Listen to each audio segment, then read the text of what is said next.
Welcome, welcome, welcome. My name is Jan Desper Peters, and I am your host of the BTST Care Services podcast, Meeting You Where You Are. This podcast is a movement. It's a movement where we share factual and relevant information by inviting subject matter experts and people with real life experiences to share their stories. We know that the topics that we share are important because they affect your social, emotional, and physical well-being. The topic may not be relevant for you at the moment, but we're confident that if you go back and listen to it, at some point, it will provide great information for you to share and to be of assistance to others in the community.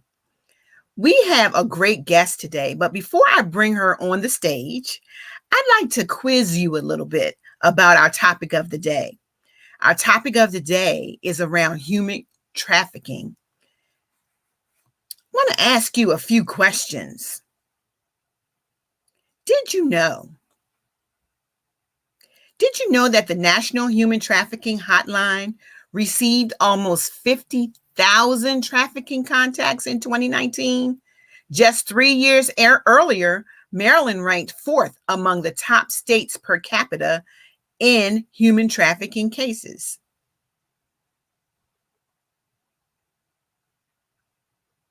Myth or fact, all human trafficking involves sex.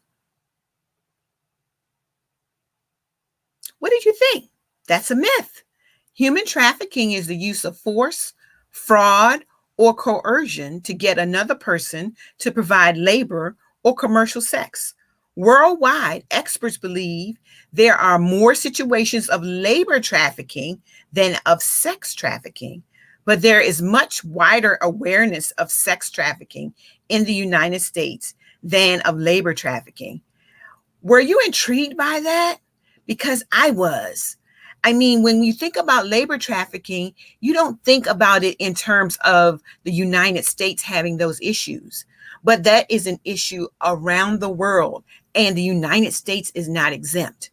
So today, our special guest, Dr. Kim Gordon, is going to share with us her experience working in this field. And then we have a special treat for you. We're going to be sharing information about a free seminar that Dr. Gordon is going to lead in sponsorship with the BTST Cares. So when I was reading Dr. Gordon's bio, the first thing that came to mind was that Dr. Gordon is a unicorn. Jan, why do you say that? Because then I started looking up some facts. About 13% of the population in America is African American. There are an estimated 41,000 psychiatrists in the United States, but only 2% of those are Black. And even a smaller percentage of those are Black women. So I am fortunate to call my friend, and have as my guest today, Dr. Kim Gordon. Dr. Kim Gordon is a board-certified psychiatrist and diversity, health, equity, and inclusion consultant, trainer from Louisiana. After graduating from the Tulane University School of Medicine and surviving Hurricane Katrina as a Louisiana native, she elected to complete her general psychiatry and child psychiatry fellowships at Tulane. She enjoys dual appointments as assistant professor at Tulane and at the University of Maryland School of Medicine. She currently is working and doesn't stop working to educate doctors of tomorrow in the classroom. And she is a fierce advocate of health equity. And she's going to share with us what that is. Through her consulting firm, Bringing Health Equity to Communities, BHETC, she supports diversity, inclusion, and health equity initiatives for children, adolescents, and families.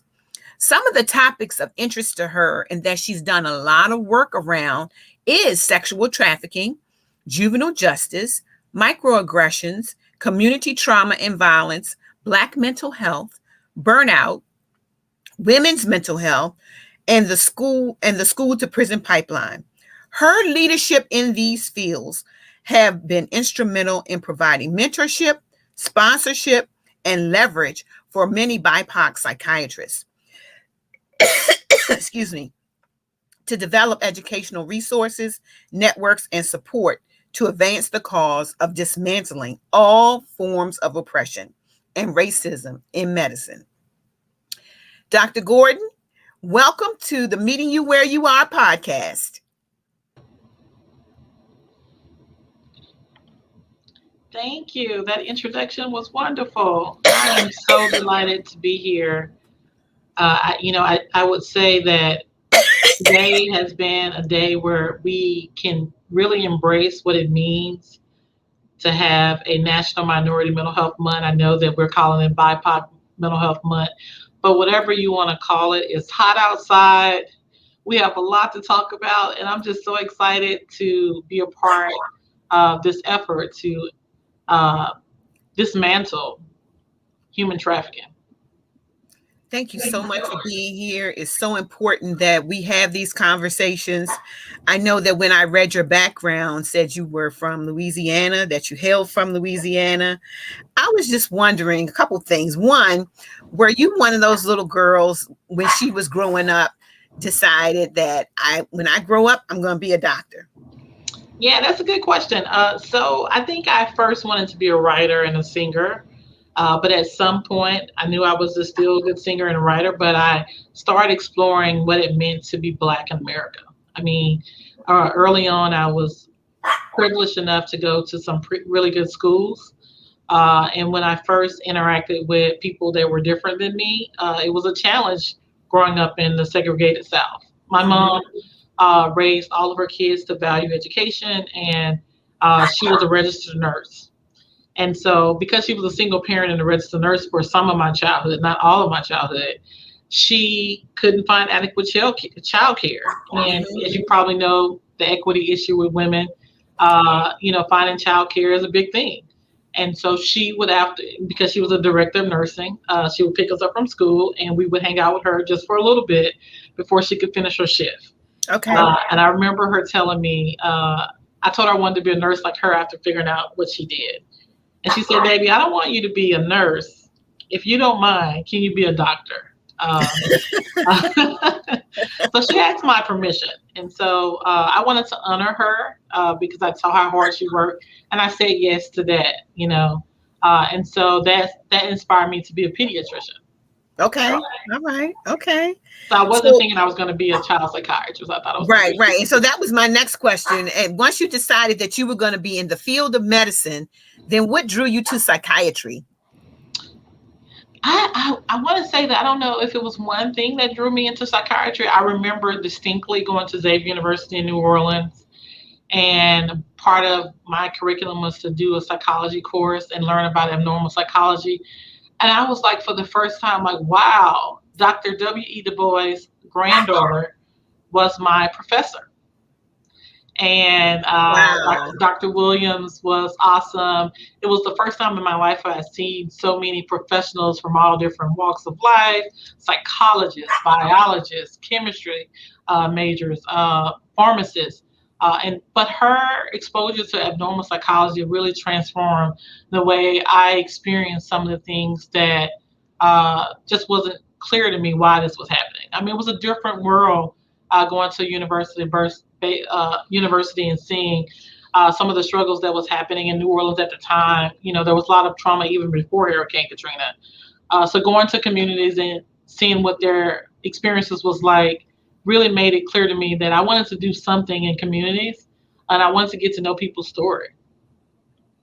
That's wonderful, Kimberly. I mean, I know that when you are in what many people would call a helping profession, you have to have a heart for it, because we deal with so many people, and you have to be in a space where you really are genuinely concerned about their well-being. So when you started your company bringing health equity training to community, what were some of the things you saw maybe in your practice, in your residency, in internships, just dealing with people on a day-to-day basis that led you to this, this space of wanting to make a difference as it related to health equity? You mentioned earlier that I'm a unicorn, but I've been fortunate enough to meet many unicorns. And so in 2016 and 2019, through 2019, I was the president for the Caucus of Black Psychiatrists for the American Psychiatric Association. And of course, I've spent most of my career, my academic career, and also my medical career, working in communities of color. But it became clear to me that no organized group has really uh, centered all their focus on equity for African Americans and people of color. And some of that is the way things were structured. And so we understand that structural racism exists. And is not designed for people of color, and so some of the needs that we have are not being adequately addressed in traditional forms of healthcare. So in 2020, with everything that was happening in our communities, the public unrest, the COVID pandemic, and we saw the lives that were lost in the COVID pandemic. Many of those people are people of color, particularly Black individuals and Hispanic populations. It really set a fire inside of me to really address social justice in medicine. And we talk a lot about equality and disparities, but really our focus now is justice, right? Social justice Right. and health justice. So, in essence, equity is all about justice. It's not about fair or the equivalent services. It's about Right. really even the playing field for all individuals to have access to a good quality of life and well-being. When I think about the pandemic, I think about how many lives have been lost during the pandemic, how our lives have changed, even in a space where I used to do all my podcasts in person Mhm. and now they're all, virtual, how we have so many Zoom meetings that, they probably will add a word to the Webster's dictionary that says that, someone is zoomed out or whatever.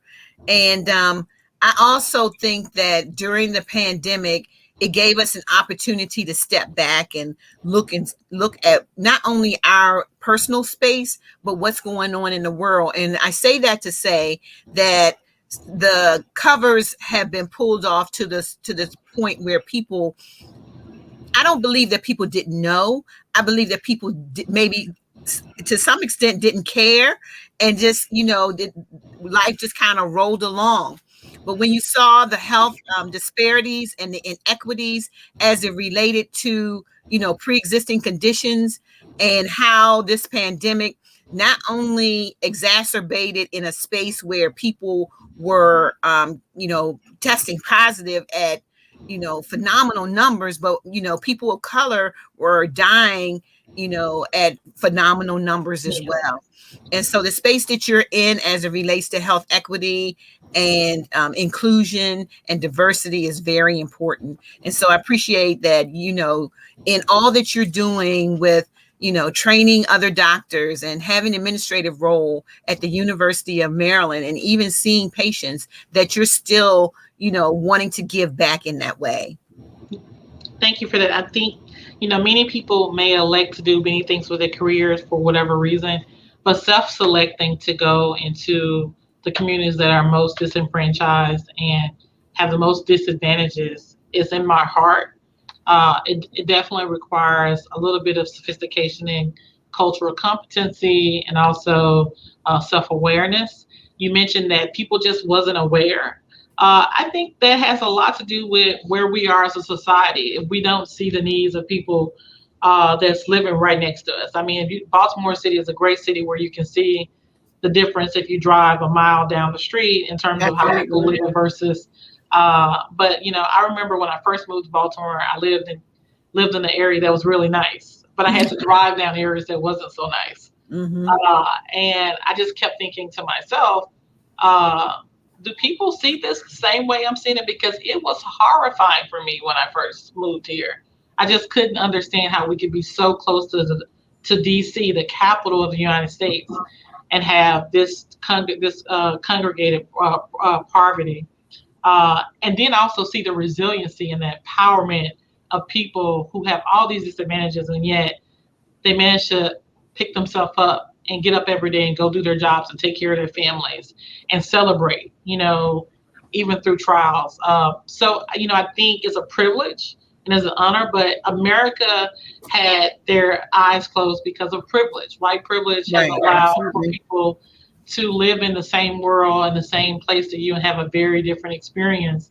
And so I think COVID had gave us an opportunity to slow down, and really in our slowing down, we were all glued to the TV screen and we were able to see it for the first time together, where some of us have seen bits and pieces of it, and some of us have seen it our whole life, right? And Right. so, but having your blinders on is not an excuse, right? And so I also work with allies, white allies and people of color who are maybe more less marginalized than African Americans, to really say that forget the guilt, forget the blame. We're not interested in that conversation. But you have a social responsibility as a human being. Our humanity is at stake when we have these issues. I think that you're, spot on, especially as it relates to this concept of, kind of being in spaces where people become invisible because we just, just as a metaphor, just kind of, ride by them, and go on with our daily lives. And that's a great transition for us to start talking about the topic of the day, which is sexual trafficking / human trafficking, because so many times we're probably walking past people who are, in that situation, and we just don't know it. We just don't recognize the signs. And so I'm hoping that, you just kind of talk to us a little bit about some of the things that you've experienced as a trainer, as someone who's worked in the field, and maybe just start out by, I gave a myth versus fact, and did you know, but in your own words, just kind of tell us what human trafficking is. Yeah, so human trafficking, in my own words, is exploitation of human beings for monetary value or goods for service, right? It's the exploitation of an individual to minimize their humanity, for the benefit of an individual. And human trafficking has been a legacy for American history, right? From 1619 up until this date, we have never managed to do away with human trafficking. It Mm-hmm. also is a larger societal issue. There's international human trafficking. You mentioned labor trafficking as one, and you also mentioned sexual trafficking. Mm-hmm. But any type of commercial sexual exploitation, even if it's domestic, meaning is, in the United States or in your city or community, uh, is illegal. It is a crime. However, those victims who have been exposed or have been having to live that life are not criminals. They are people who have been exploited for the secondary gain for someone else.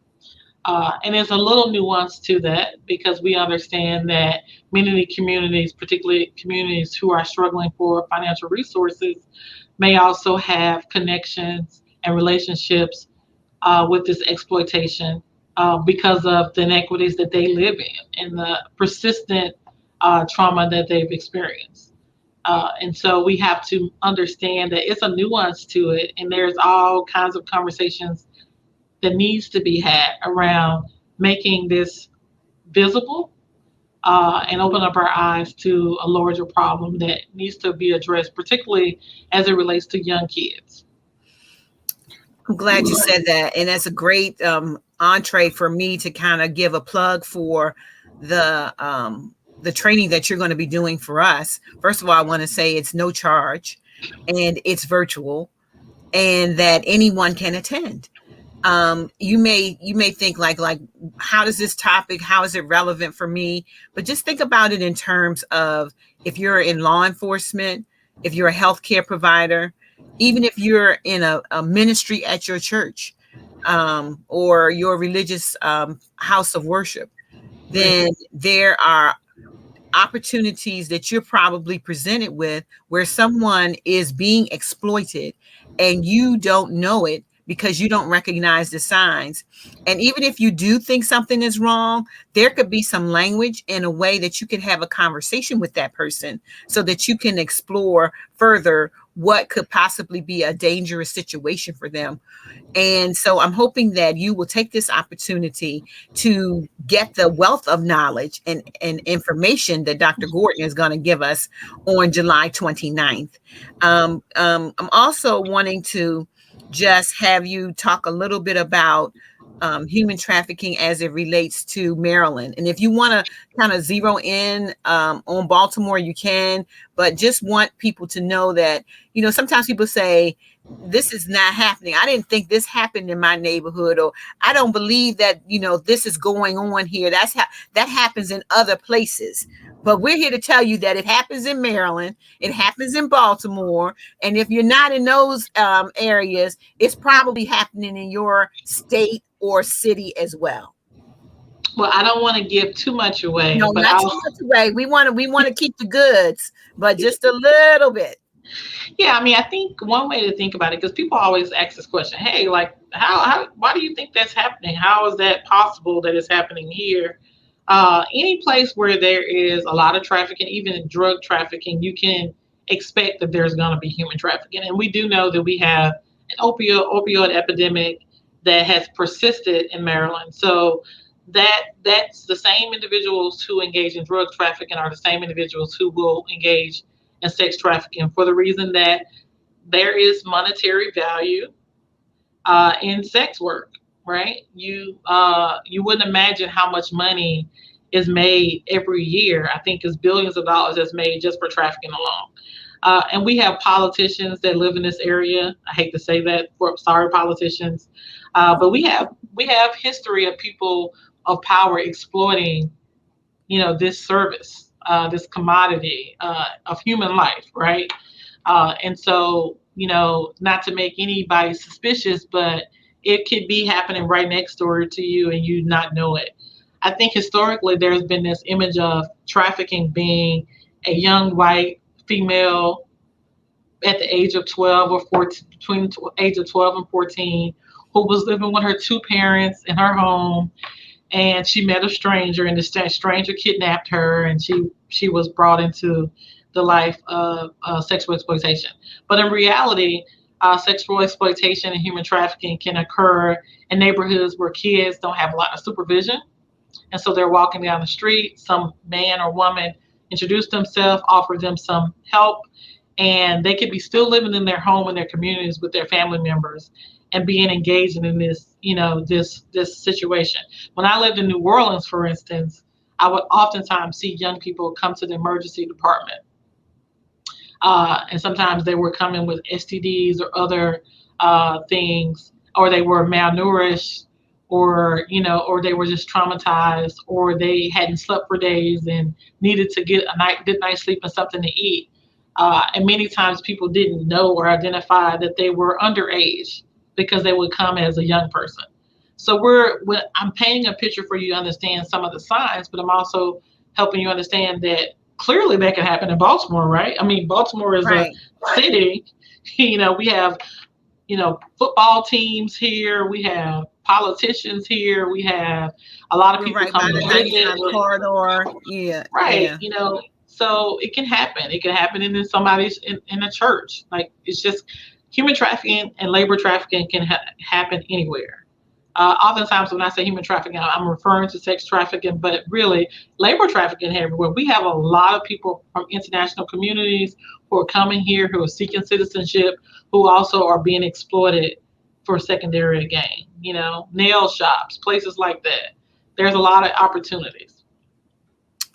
Well, Dr. Gordon, I just want to thank you for being our guest on the podcast. I really would encourage anyone that's listening to reach out. We've been streaming, I guess is the appropriate word, the Eventbrite link across the bottom of the screen. We want you to register at bemoreaware.eventbrite.com. It's bemoreaware www.eventbrite.com. And we're going to be talking with Dr. Gordon on July 29th. It's at 6 p.m. As I said, it's complimentary registration. There's no fee. And we just want you to be there, and we want you to tell people about it. There's this space now where people are putting all kinds of things on social media. Put something meaningful on your social media page. Go to our social media page on Instagram or Facebook, and it's BTST Cares, at BTST Cares, and you can copy and share our information so that more people can really get this information, because it not only affects children, but it also affects adults. And so, Dr. Gordon, thank you again for being on our podcast. Thank you for bringing awareness to this topic, and thank you for being our partner with your consulting company as we do all that we can to inform the community about the issues that impact us all. God bless you all, and be safe out there. Thank you.